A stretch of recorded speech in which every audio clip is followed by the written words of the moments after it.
Welcome to Calm Mysteries, a quiet place where forgotten history, lost kingdoms, and unsolved secrets drift softly through time. There is nothing you need to solve, nothing you need to remember.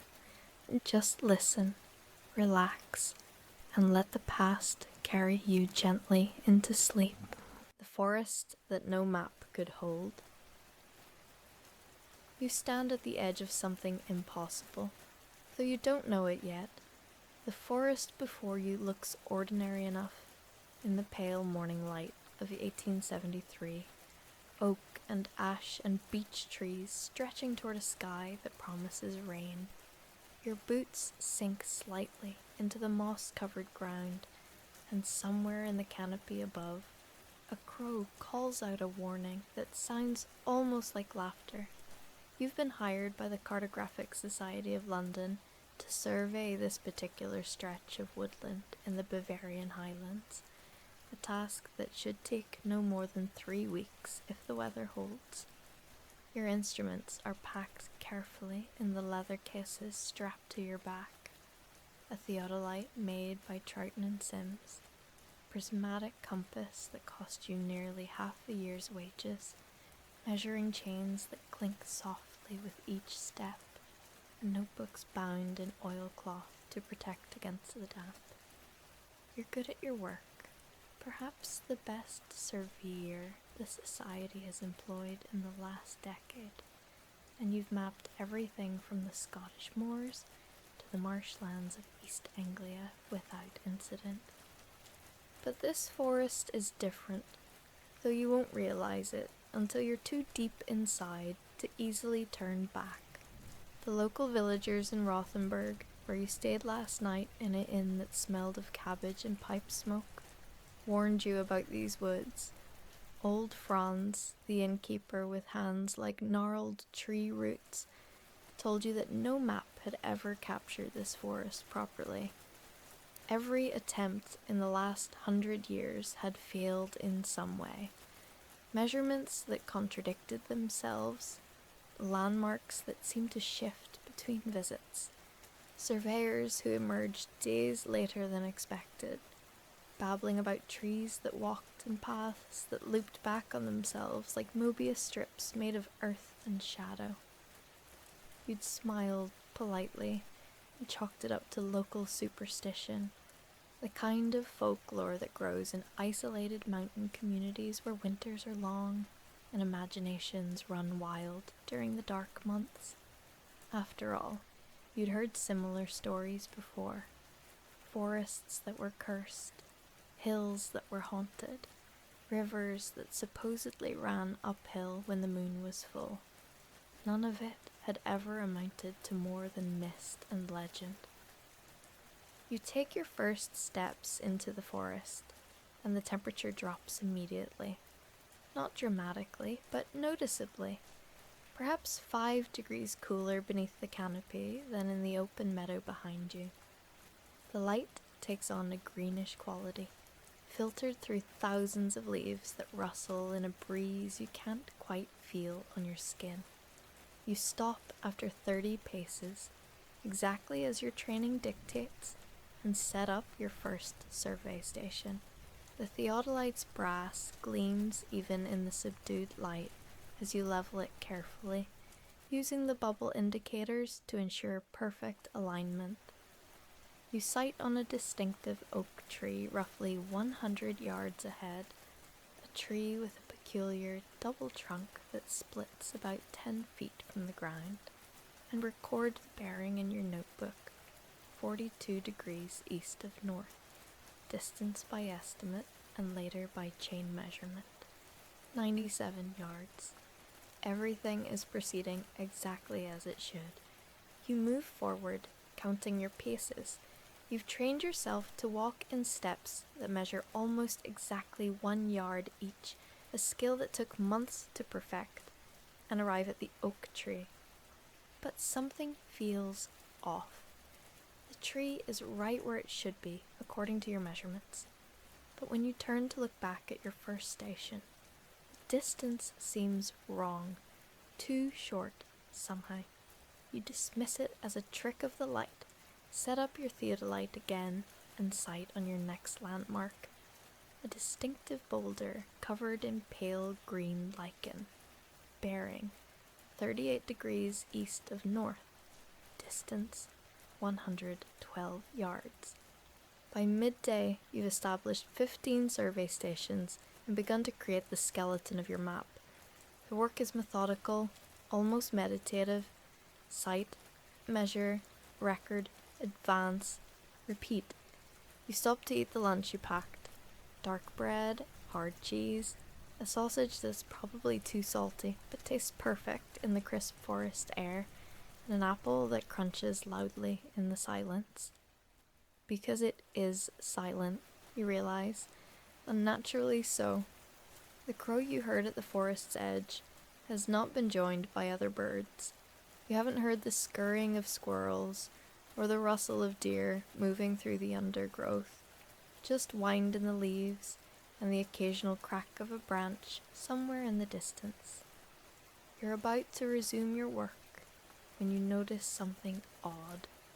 Your first survey station, the point where you entered the forest, should be visible from here. You're on slightly elevated ground, and you haven't travelled more than half a mile into the woods.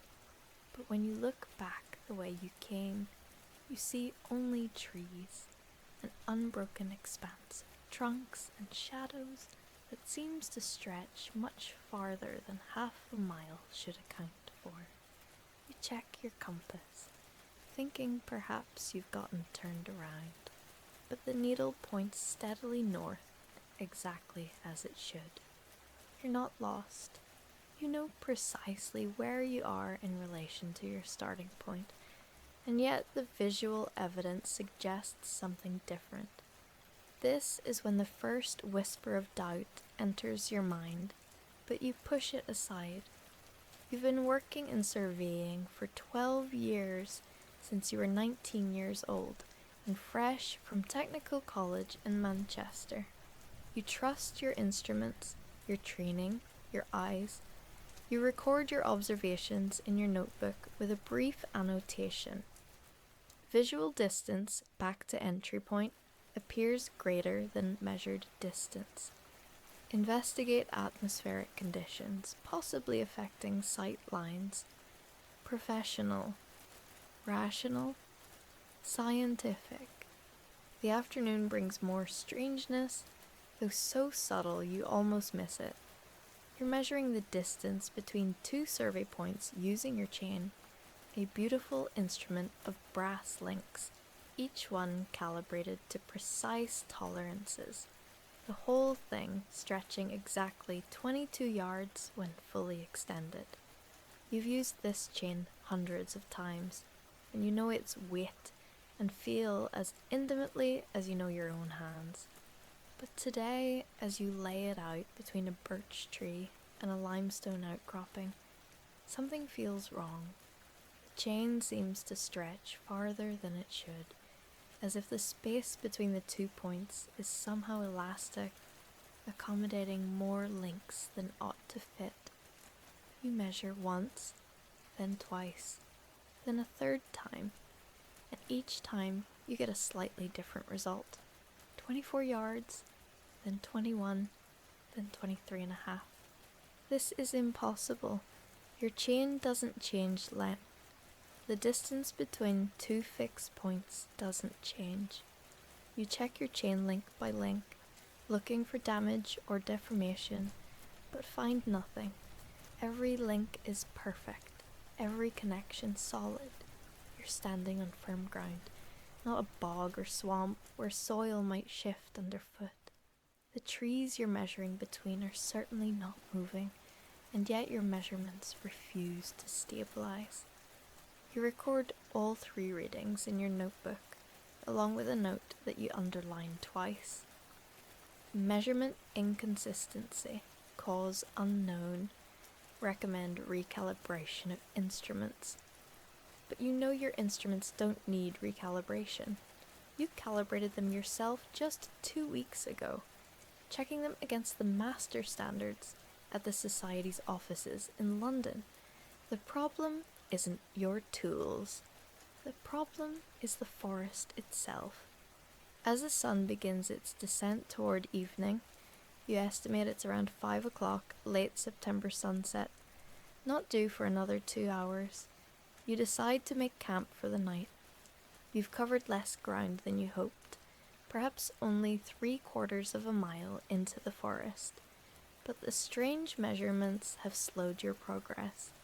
You find a small clearing where the ground is relatively flat and dry, surrounded by beech trees whose smooth grey bark glows softly in the failing light. You set up your tent, a compact affair of waxed canvas that's seen you through storms in Scotland and heat waves in Spain. You gather wood for a fire, though the forest seems reluctant to provide it. The deadfall is oddly scarce, and what you do find is damp despite 3 days of clear weather. Your fire is small and reluctant, producing more smoke than heat, but it's enough to brew tea and warm the stew you brought in a sealed jar. You sit on a fallen log, your notebook open on your lap, reviewing the day's work by firelight. The numbers stare back at you, accusatory and impossible. According to your measurements, you've traveled 1,327 yards from your entry point into the forest. According to your map, which you're constructing as you go, plotting each survey point carefully on gridded paper, you've traced a path that loops and wanders, but generally heads east-northeast into the forest's heart. But, according to your instincts, honed to be more than a decade of work in wild places, you haven't traveled nearly that far. The forest edge should still be easily visible from here, not swallowed by trees and distance. You're mulling this over, considering whether to pack up and return to Rothenburg to recalibrate your instruments after all, when you hear it. Footsteps. Someone, or something, is walking through the forest, approaching your camp from the north. The steps are regular, unhurried, the sound of boots on the forest floor. You stand, instinctively reaching for the knife at your belt.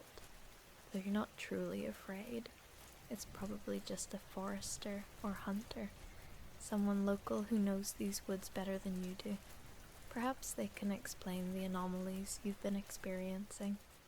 But no one emerges from the trees. Footsteps continue, circling your camp at a distance of perhaps 40 or 50 yards, maintaining that precise radius as they move from north to east to south. You turn, following the sound, but see nothing in the deepening gloom between the trees. The footsteps are joined by others. 2 sets, then 3, then too many to count. All walking in that same circular pattern around your clearing. None of them coming closer, none of them retreating, just walking, endlessly walking, boots on earth that makes no echo.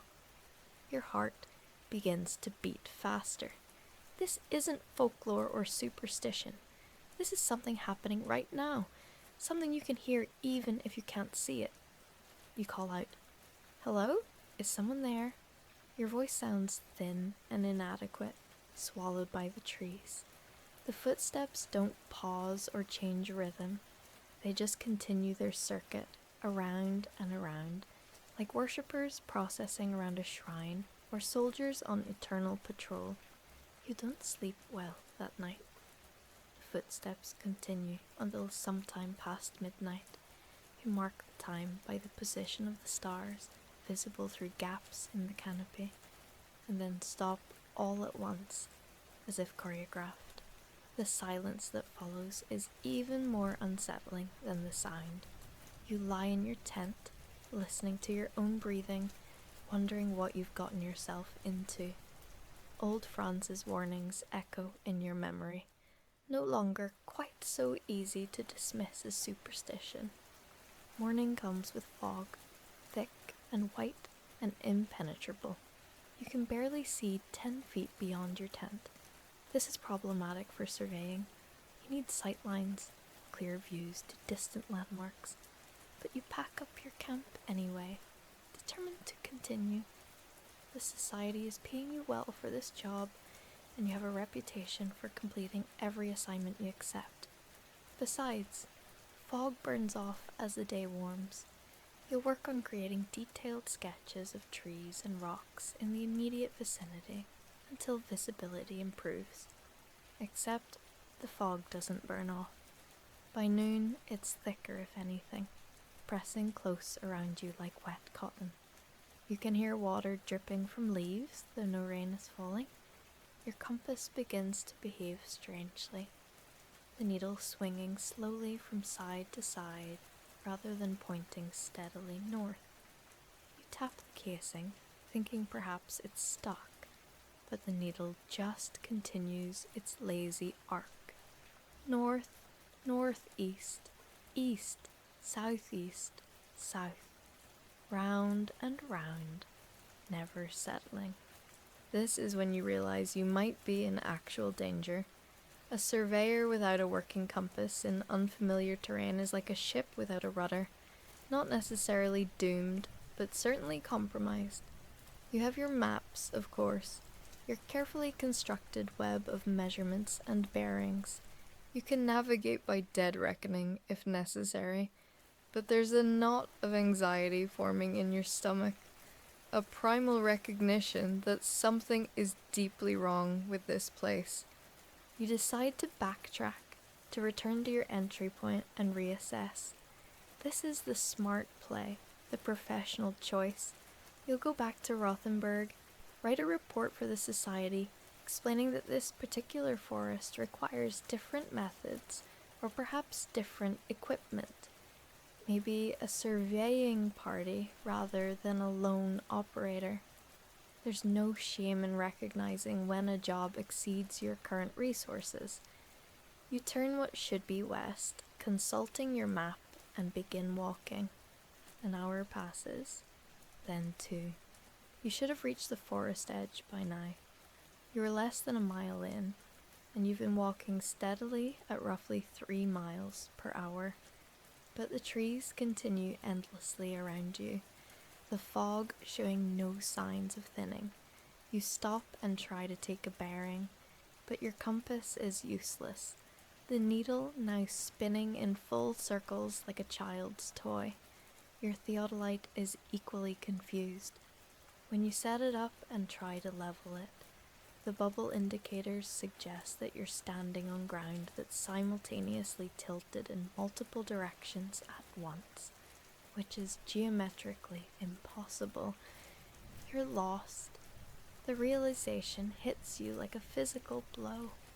You who have never been lost, who pride yourself on your sense of direction and spatial reasoning, are completely and utterly lost in a forest that shouldn't even be large enough to get lost in. According to the maps you studied before taking this job, this forest is roughly 5 miles across at its widest point. You could walk in a straight line in any direction and emerge onto farmland or meadow within 2 hours. But you've been walking for 3, and there's nothing but trees and fog and silence. Panic begins to rise in your throat, but you force it down. Panic is the enemy of survival.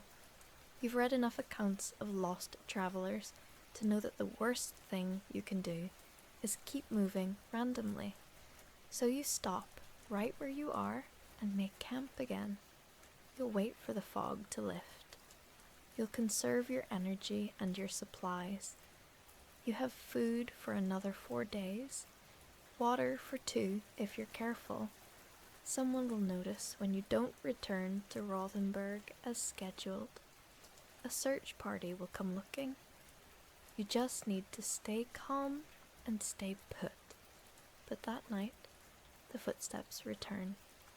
More of them this time, closer, forming concentric circles around your tent. and with them comes singing, if you can call it that. Voices raised in something that might be a song or might be a language you don't understand, wordless and haunting, rising and falling in complex harmonies that seem to come from the earth itself. You lie rigid in your tent, afraid to look outside, afraid to see what might be out there in the darkness. The singing continues until dawn, when it stops as abruptly as the footsteps did the night before, leaving you exhausted and terrified. The fog lifts on the third day, but what it reveals is somehow worse than the obscurity. You're still in the forest, but nothing looks familiar. The trees are different. Species you don't recognize, with bark patterns that hurt your eyes to look at too directly. Leaves that seem to fold in dimensions you can't quite track. The ground undulates in ways that don't match your memory of the terrain. And everywhere you look, you see paths, clear trails winding between the trees, each one looking well traveled and inviting. You know better than to trust them. You've heard enough fairy tales, read enough folklore. Paths in enchanted forests lead where they want to lead, not where you want to go. But you're running low on water, and you need to find a stream or a spring. So you choose the path that seems to run downhill. Water flows down, after all. That's basic physics. And you follow it. The path leads you through a part of the forest where the trees grow in perfect geometric patterns, rows and columns as precise as an orchard, but with none of the signs of human cultivation. It leads you past a clearing where standing stones form a circle, each stone exactly 7 feet tall, each one carved with symbols that might be letters in an alphabet you almost recognize. It leads you to a stream, finally, where water runs clear and cold over rocks that gleam like polished glass. You kneel to drink, and in the water's surface, you see your reflection, but not quite. The person looking back at you is wearing your clothes, has your face, but the expression is wrong. They're smiling, and you're not. Their eyes are focused on something behind you, and you're looking down. You spin around, heart hammering, but there's nothing there, just trees and shadows and the sound of water over stone. You fill your water bottles with shaking hands and retreat from the stream, no longer trusting even something as fundamental as your own reflection. The path continues, and you follow it because you don't know what else to do. It winds through the forest for hours, and you lose track of time, lose track of distance.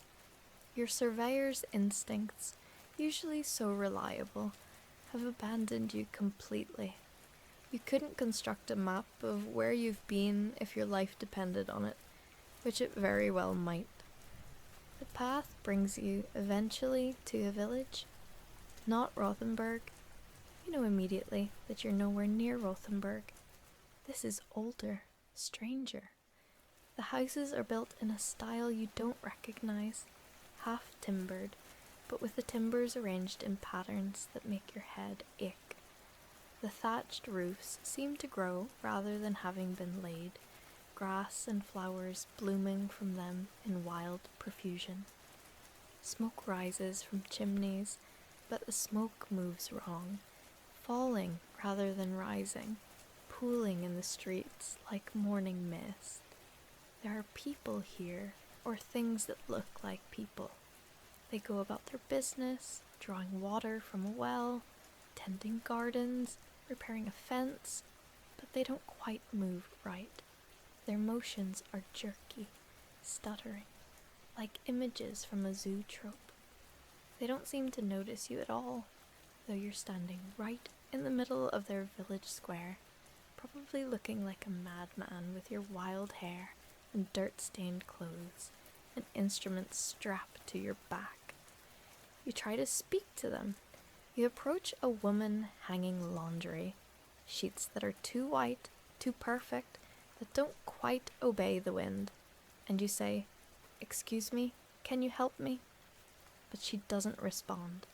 She doesn't even pause in her work. You reach out to touch her shoulder, and your hand passes through her, like she's made of smoke. She's not real. None of this is real. Or perhaps you're the one who's not real anymore. A ghost in a place that has no room for solid things like flesh and bone and brass instruments made by Troughton and Sims in London. You run. You don't care about professionalism or completing your assignment or what the society will think. You just run back the way you came, along the path that brought you to this impossible village. But of course the path is different now. It leads somewhere else, somewhere new. This is when you understand the truth that old Franz tried to tell you.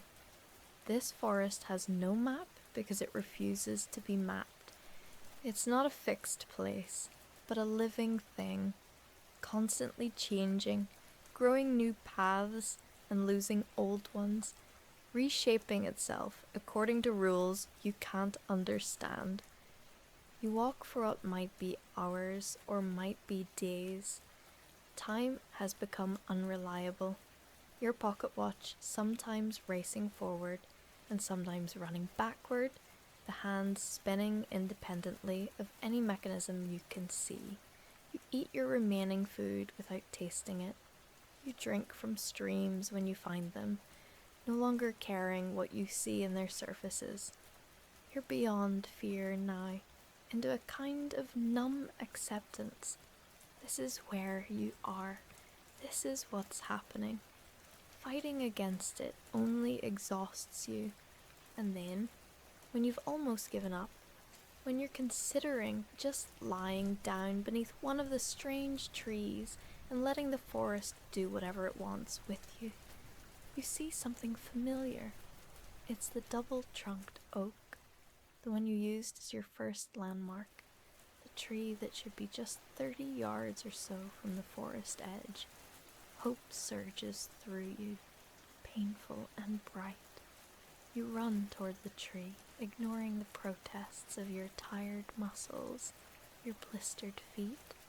You reach the oak and turn, looking for the meadow, for sunlight, for the ordinary world. And it's there, the forest edge, the meadow beyond, distant rooftops of Rothenburg visible across the fields. You could weep with relief. You stumble out of the trees into sunlight that feels like salvation, into air that doesn't press close with green shadows and impossible geometry. You're free. You've escaped. The walk back to Rothenburg takes less than an hour, though it feels both longer and shorter than it should. When you reach the village, old Franz is standing outside his inn, smoking his pipe, watching you approach with an expression that might be sympathy or might be something darker, like satisfaction. "How long?"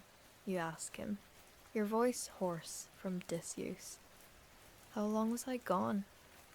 He takes the pipe from his mouth, considers you with eyes that have seen too much. 3 weeks, he says, maybe 4. We were about to send a search party, but... He shrugs. Nobody wanted to go in after you, not into that forest. 3 weeks. But you had food for 4 days. You should be dead from starvation. You look down at yourself. Your clothes are worn, but not tattered. Your hands are dirty, but not emaciated. You're thin. Yes, thinner than you were, but not 3 weeks without adequate food thin. Time moved differently in there, you realize. Or perhaps you moved differently in time. Perhaps in that forest, cause and effect and duration are suggestions rather than laws. You rent a room at the inn, pay Franz with the last of your coins. and spend 2 days doing nothing but sleeping and eating and trying to convince yourself that you're really out, really safe. On the 3rd day, you open your surveying coat, meaning to clean your instruments before the journey back to London. The theodolite is there, the compass, the measuring chain, but your notebooks are wrong.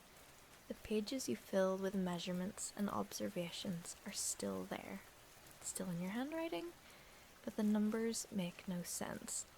Measurements in units that don't exist. Bearings to stars you've never heard of. Maps of a landscape that couldn't possibly be real. Forests that branch into forests. Paths that lead to their own beginnings. A topology that would require at least 5 dimensions to accurately represent. You don't know what to tell the Cartographic Society. You don't know how to explain that the forest they sent you to survey cannot be surveyed, can never be mapped, because it's not the kind of place that fits onto paper. Some territories, you now understand, refuse domestication. Some wildernesses remain truly wild, not because they're remote or inhospitable, but because they exist according to rules that don't match the rules of the world that made maps and compasses and surveyors who believe in objective reality. In the end, you write a report that's mostly lies. Equipment failure, you tell them. Unusual weather. Perhaps some interference from mineral deposits that affected your instruments. You recommend that future surveys of this area use different methods, perhaps aerial photography, once the technology becomes more reliable. You don't mention the footsteps, or the singing, or the village full of ghosts. You don't mention that your compass now points in whatever direction it pleases, or that when you look at maps of anywhere, even places you've successfully surveyed before, you sometimes see paths and landmarks that you know aren't really there, that might lead to places no map was ever meant to hold. You returned to London in early November of 1873, taking the train from Munich to Paris and then across the Channel, watching the landscape roll past your window and trying to convince yourself that it's behaving normally, that fields stay fields and rivers run in consistent directions, and villages don't flicker in and out of existence when you blink. The other passengers in your compartment, a merchant and his wife, a young man who might be a clerk, an elderly woman with a lapdog, chat about ordinary things. The weather, the price of coal, rumors about politics in the German states. You say nothing, just watch the world outside and wonder if you'll ever trust geography again. The Cartographic Society's offices are in Bloomsbury, in a narrow brick building that smells of paper and India ink, and the particular mustiness that accumulates wherever old maps are stored. You've always loved this place, loved the rows of flat files filled with charts and surveys, the shelves of reference books, the drafting tables where cartographers bend over their work with magnifying glasses and ruling pens. But today it feels oppressive. All these confident assertions about the shape of the world, these neat lines claiming to represent reality. You know better now. You know that not everything fits into the grid. You meet with Mr. Aldridge, the Society's secretary, a precise man in his 60s with spectacles that perpetually slide down his nose and a habit of pursing his lips when he's displeased. He reads your report in silence, occasionally making small annotations in the margins with a pencil he keeps sharp to an almost dangerous point. When he finishes, he looks at you over those sliding spectacles and says, "Equipment failure?" "Yes, sir," you reply, keeping your voice steady. "The compass became unreliable. I suspect some magnetic anomaly in the rock formations. though I couldn't identify the specific mineral responsible. And yet, you were gone for 3 weeks, rather than the expected 3. The unusual compass readings caused me to take longer with each survey point, sir. I wanted to be certain of my measurements. This is technically true, even if it elides the weeks that passed in what felt like days, time that folded and unfolded according to the forest's own logic. Aldridge studies you for a long moment. He's not stupid, you realize. He can see that something happened to you out there, something you're not including in your neat professional report. But perhaps he also understands that some things can't be put into official records, can't be submitted to the Royal Geographical Society or published in the quarterly journal. Perhaps he knows that maps have edges for a reason, that Here Be Dragons was always more than just decorative flourish. Very well, he says finally. I'm assigning you to a project here in London. We're creating a comprehensive survey of the city's water mains and sewers. Underground work, mostly. Should be straightforward. There's something in his tone that suggests he's doing you a kindness, keeping you away from forests and wild places until you've recovered from whatever it was that happened in Bavaria. You accept the assignment gratefully. Sewers and water mains sound wonderful, safe, governed by engineering rather than whatever dark logic ruled that forest. You spend the rest of November and all of December underground, in tunnels lit by gas lamps, measuring pipes and mapping junctions, drawing neat cross-sections that show exactly how deep each tunnel runs, how the water flows from reservoirs to homes, to sewers to the Thames. It's methodical work, sometimes unpleasant. The smell in the older sewers is truly remarkable, but it's reliable. Every measurement stays measured. Every distance remains constant. Your compass points north without fail, because there's iron all around you. Rails and pipes and girders, and iron nowhere where it belongs in the world. But you can't stay underground forever. By January of 1874, your supervisor declares the water main survey complete, ahead of schedule thanks to your diligent work, and assigns you to a new project, surveying a stretch of coastline in Cornwall for a proposed railway extension. You should be pleased. Cornwall in winter is beautiful in a stark way, all grey skies and greyer seas, and the work is important. The kind of thing that will advance your career. The thought of going out into unpredictable landscape again, even landscape as seemingly tame as the Cornish coast, fills you with something close to dread. You go anyway, because it's your job, because you have rent to pay and a reputation to maintain. You take the train to Penzance, watching the countryside transform from the ordered farmland around London to the wilder terrain of the southwest, where granite breaks through the earth like bones through skin, and wind-bent trees huddle in the valleys. You find lodgings in a fishing village called Porthgwara, a cluster of stone cottages clinging to cliffs above a small harbour where boats sit at awkward angles on the sand at low tide. The local people are kind but reserved, speaking to each other in a language that's not quite English, full of soft consonants and long vowels. Cornish, you realize, or something close to it, a language you thought was dying or dead, lingering only in place names and old documents. But here, it's alive, at least partially, mixed with English in sentences that slide between languages without pause.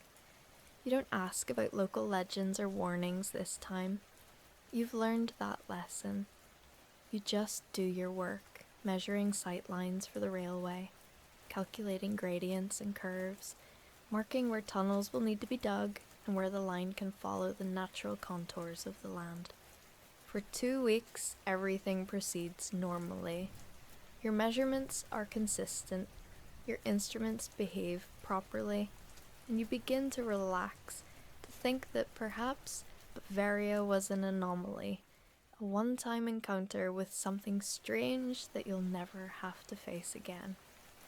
The Cornish landscape is dramatic but comprehensible, following rules of geology and erosion that you learned in technical college.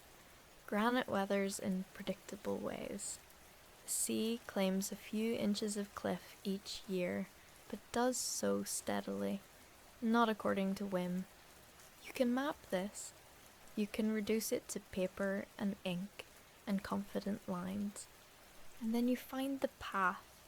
It's not marked on any of the maps you're working from, not the Ordnance Survey sheets, not the local land registry documents, not even the rough sketches provided by local landowners, but it's clearly old, worn smooth by countless feet over countless years.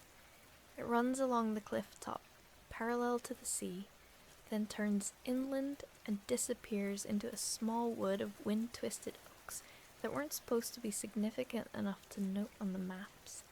You're not sure why you follow it. Perhaps curiosity. Perhaps something else. Something that recognizes a similar quality to the Bavarian forest. A feeling in the air, like the moment before a thunderstorm. The path leads you among the oaks, which are older than they looked from outside the wood, their trunks massive and gnarled, their branches forming a canopy that blocks most of the grey winter sky. The temperature drops, though not as dramatically as it did in Bavaria.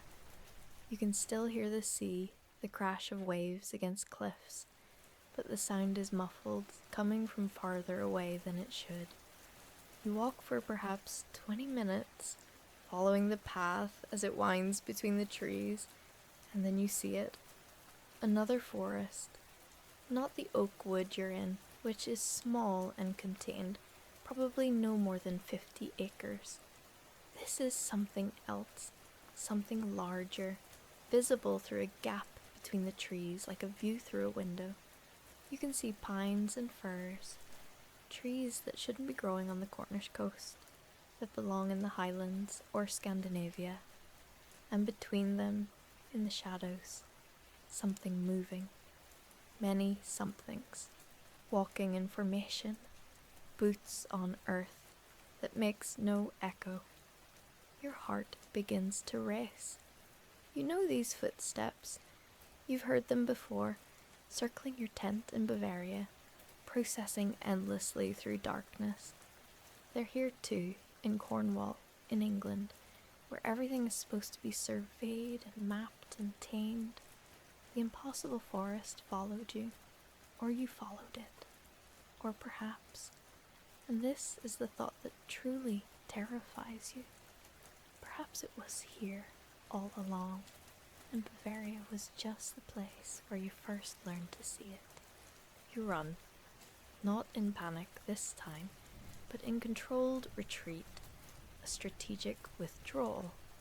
You follow the path back the way you came, keeping your eyes on the ground, not looking at the gaps between trees where other forests might be visible.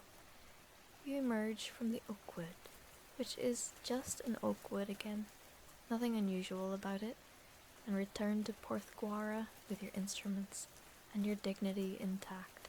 But something has changed. You can't unsee what you saw, can't unknow what you know.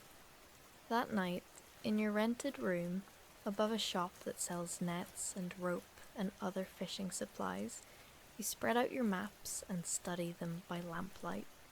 England is covered in forests, of course, not as densely as in medieval times, but they're still there, patches of green amid the farms and cities and industrial towns.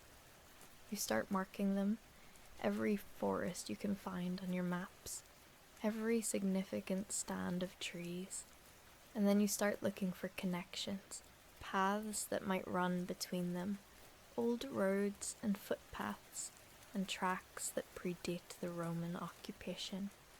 A pattern emerges, though it takes you most of the night to see it. The forests aren't isolated. They're connected by these ancient paths, forming a network that covers the entire country. Most of the paths have been paved over or forgotten, replaced by modern roads that follow more efficient routes. But on the maps, if you know how to look, the old network is still visible. A web of lines that connects every significant forest in Britain. And not just Britain, you realise, pulling out maps of France, Germany, all of Europe. The network is everywhere, ancient and vast, predating nations and languages, perhaps predating humanity itself. You're not sure what to do with this information. You can't put it in a report. The society would think you've lost your mind.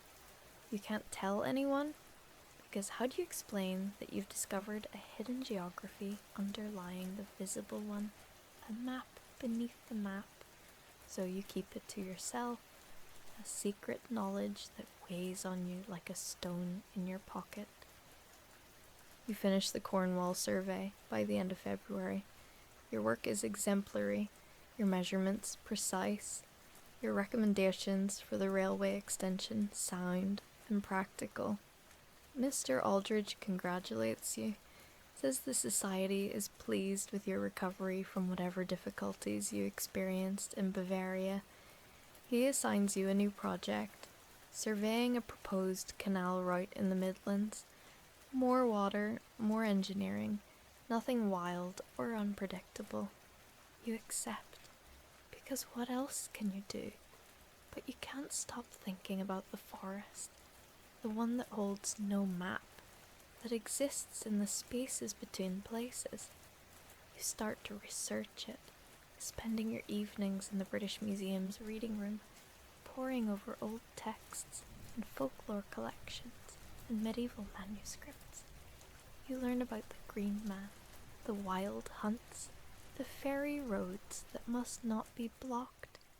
You read about people who disappeared into forests and returned years later, unchanged, about trees that were doorways and clearings where time flowed differently.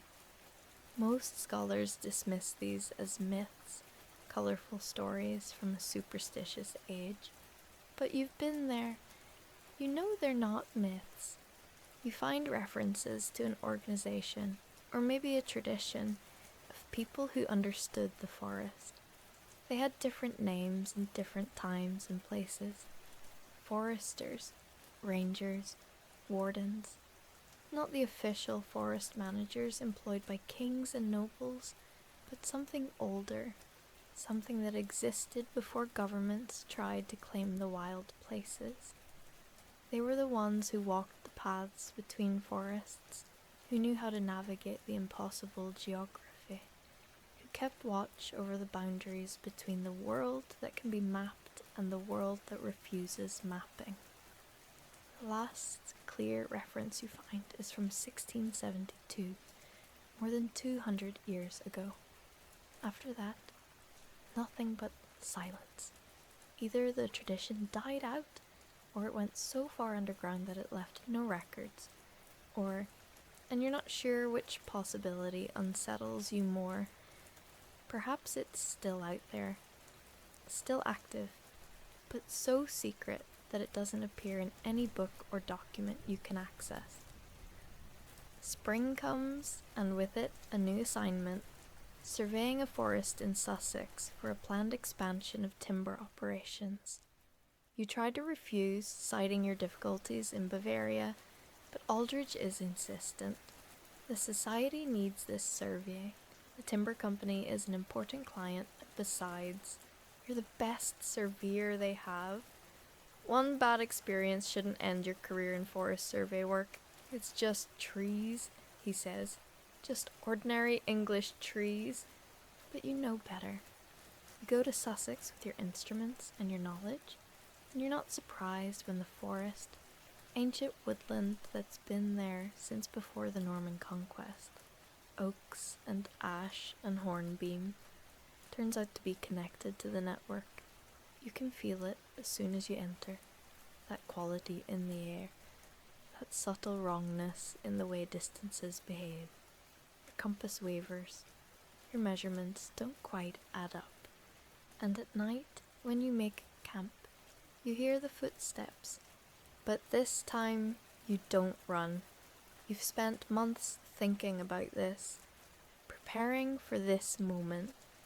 When the footsteps circle your camp, you stand up, take a deep breath, and call out, "I know you're there. I know what this place is. Will you talk to me?" The footsteps stop. The silence that follows is profound, expectant, and then, from the darkness beyond your fire's light, a voice answers. Very few ask permission before entering. Fewer still ask to talk. "Why should we speak with you, Surveyor? You map what should not be mapped."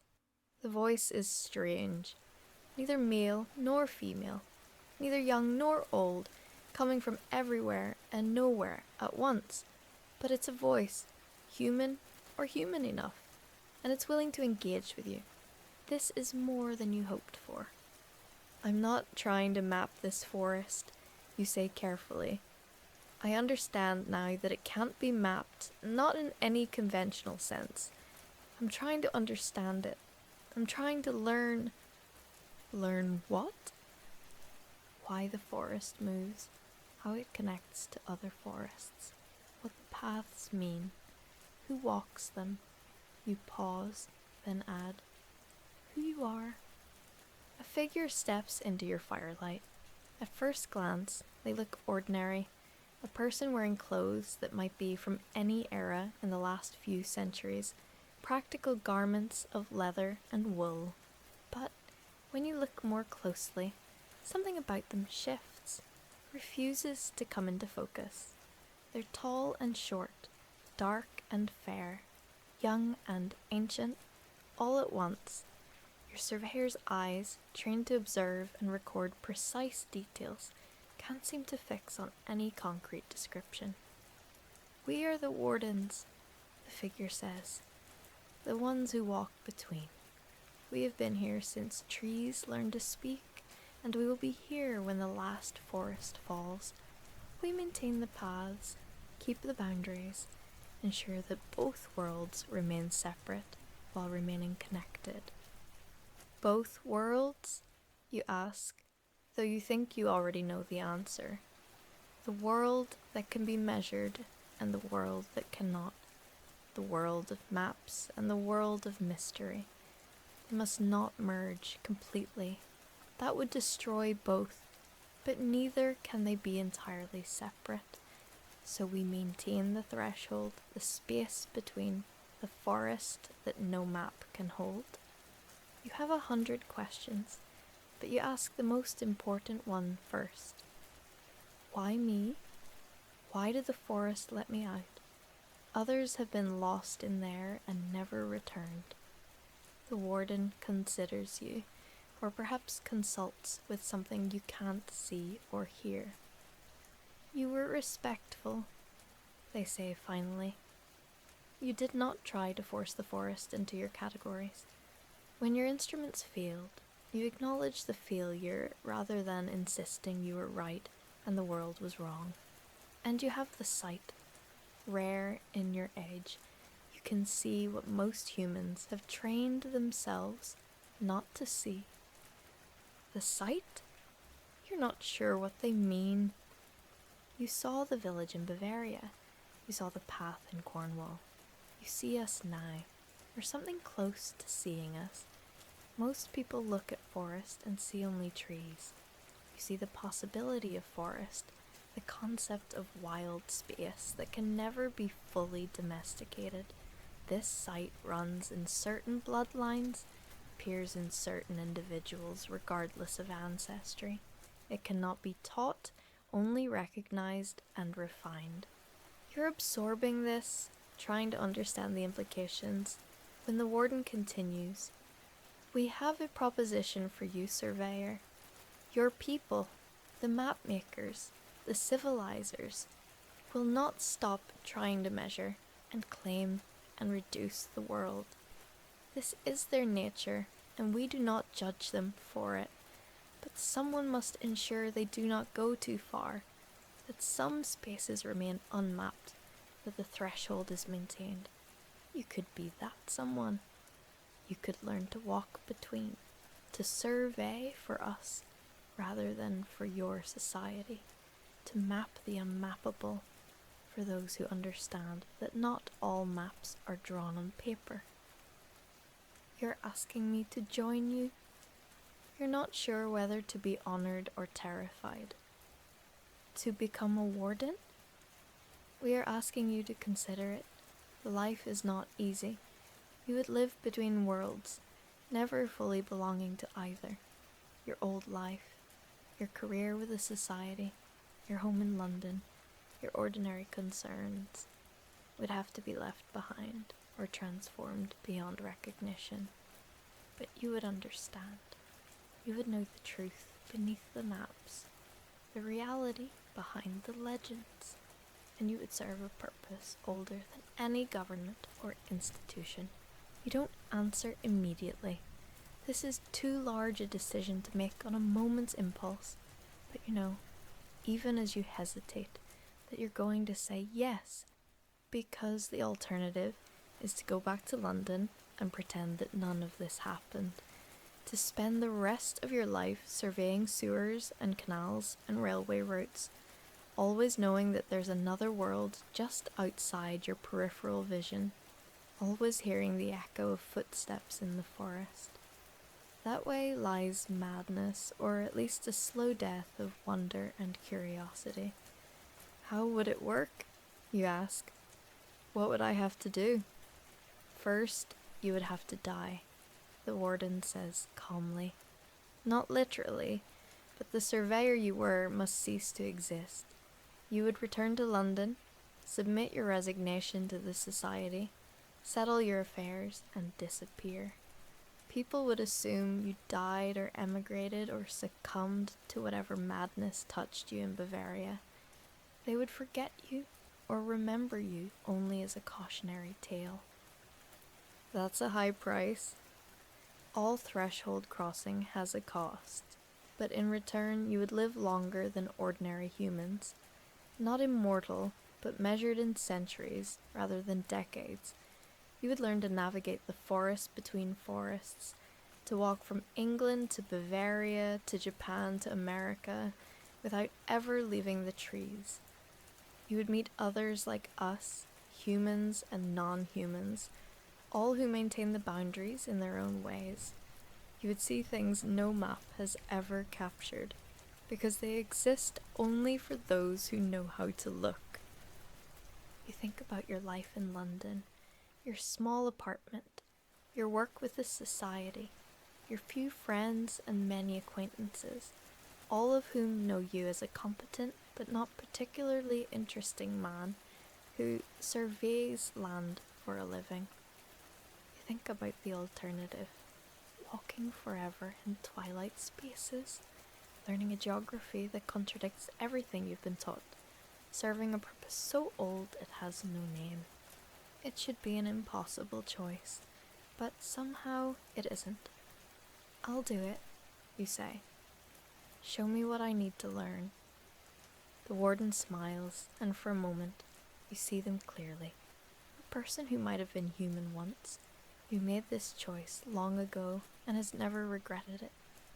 Your training begins now, they say, but first, we walk. Put out your fire. You won't need it where we're going. You extinguish the flames, watching the embers fade to darkness. When you look up, the warden is already moving, walking into the forest on a path you didn't see before, one that glows with a faint light that might be moonlight, or might be something else entirely.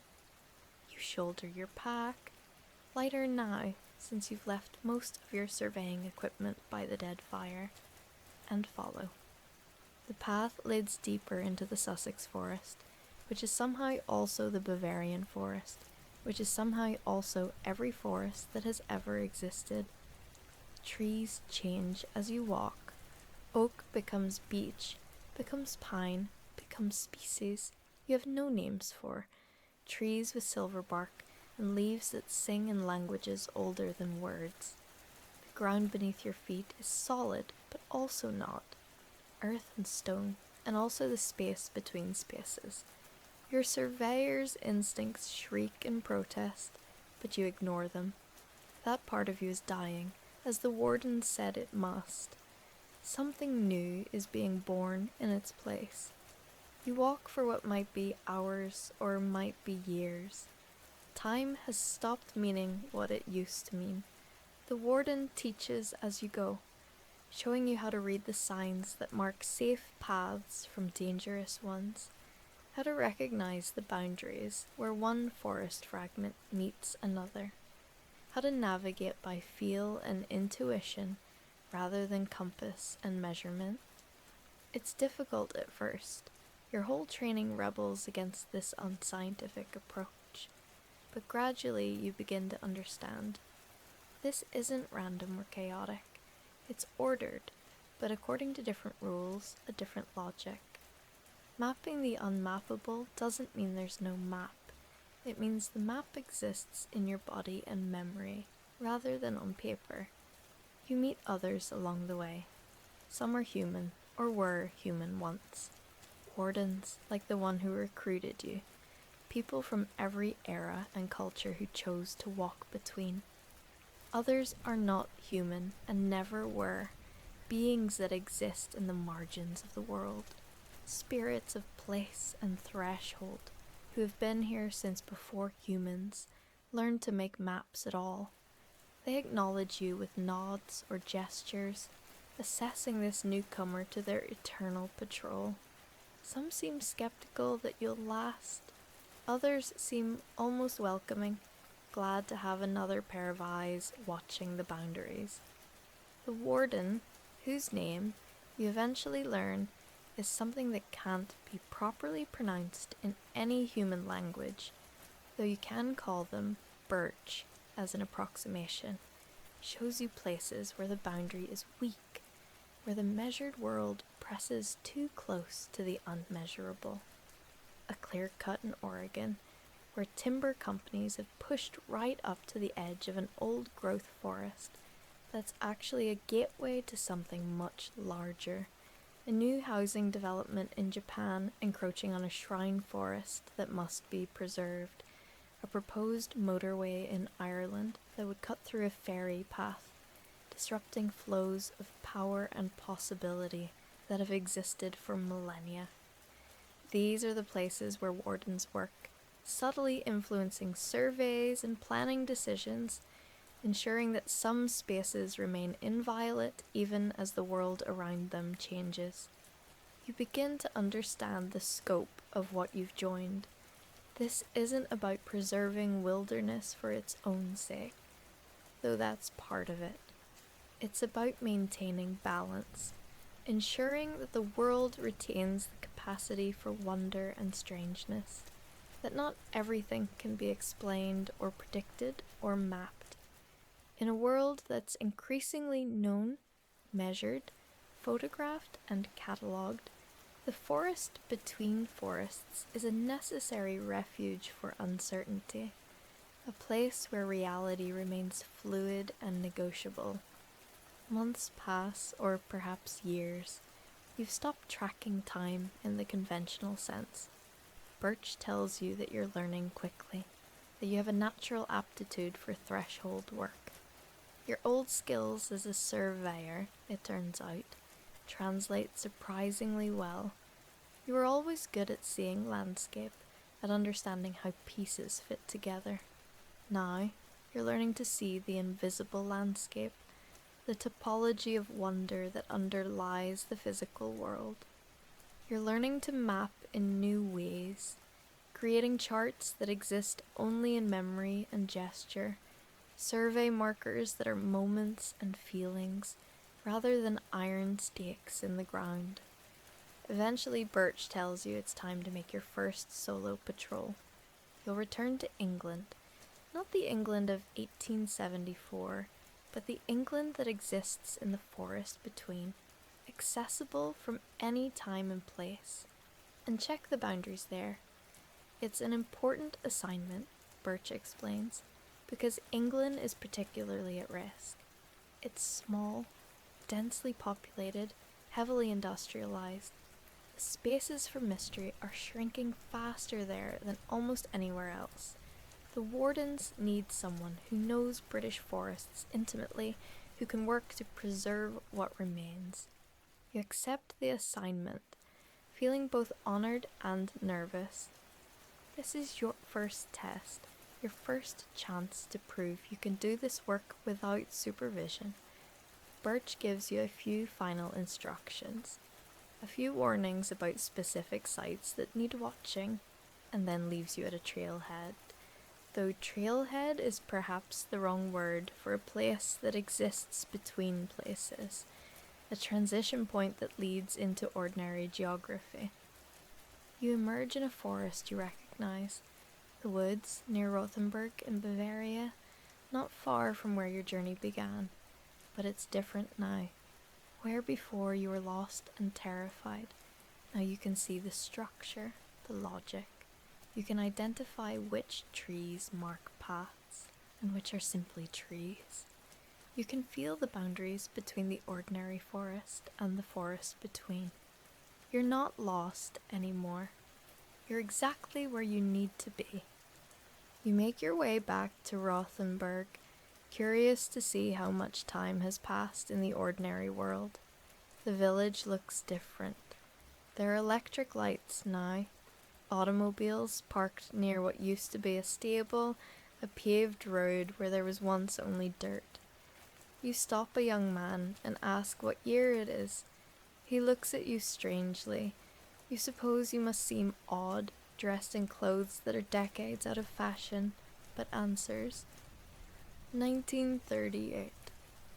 65 years have passed since you entered the forest. You should be an old man if you're still alive, but when you catch sight of yourself in a shop window, you look perhaps 40, weathered, but not aged. The warden's promise was true. Time moves differently for those who walk between. You don't linger in Rothenburg. There's work to do, boundaries to check, and you're eager to see England again, even if it's an England you never knew. You find a path into the forest, the same forest you failed to survey all those years ago, and step between. The transition is smooth now, natural. You know how to shift from ordinary space into the forest between, how to navigate the impossible geography with confidence. You move through the network of forests, checking boundary markers that exist in dimensions the ordinary world doesn't acknowledge, noting places where intervention might be needed. The work is meditative, peaceful. This is what you were meant to do, you realize. Not surveying for the Cartographic Society, but surveying for something much older, much more important. You emerge from the forest between in various places across England, sometimes in 1938, sometimes in other years earlier or later. Time is fluid when you're walking between, and you learn to use this, to appear in the moment when your presence is most needed. You influence a surveyor here, plant doubt in an engineer's mind there, subtly steering development away from critical threshold points. Most of the time, people don't even realize you've been there. You're a feeling, a moment of hesitation, a dream that lingers just past waking. But sometimes you're more direct. You meet with other wardens. There are more of them than you expected, a loose network spanning the globe, and coordinate responses to threats too large for any single warden to handle. You walk paths that connect forests on different continents, learning the subtle variations in how the forest between manifests in different cultures and landscapes. The work is never ending. But it's satisfying in a way your old work never was. Decades pass. You watch the world change from your position between, seeing wars and peace, the rise and fall of empires, the spread of cities and roads, and all the apparatus of the mapped world. Sometimes it seems like a losing battle. So much is being measured, catalogued, tamed. The spaces for mystery are shrinking, but the forest between endures, adapting, finding new ways to exist in a changing world.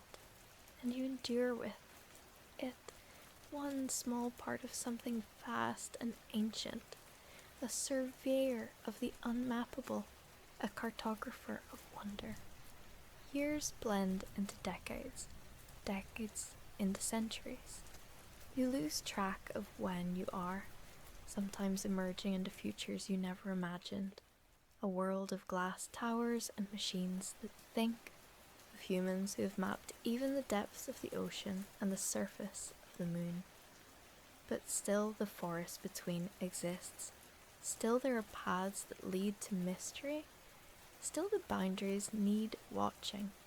And you watch them, you and all the other wardens, the eternal patrol that began long before maps and will continue long after the last map crumbles to dust. And sometimes, on particularly quiet nights when you're camping in the space between spaces, you think back to that young surveyor who entered a Bavarian forest with his theodolite and his measuring chains, so confident in his instruments and his training. You remember his fear and his confusion, his desperate need to understand and map and contain. And you smile, because you understand now what he didn't. Some things are better unmapped. Some territories are better left wild. And the greatest service a surveyor can provide is knowing when not to survey. The forest that no map could hold holds you now, and you wouldn't want it any other way.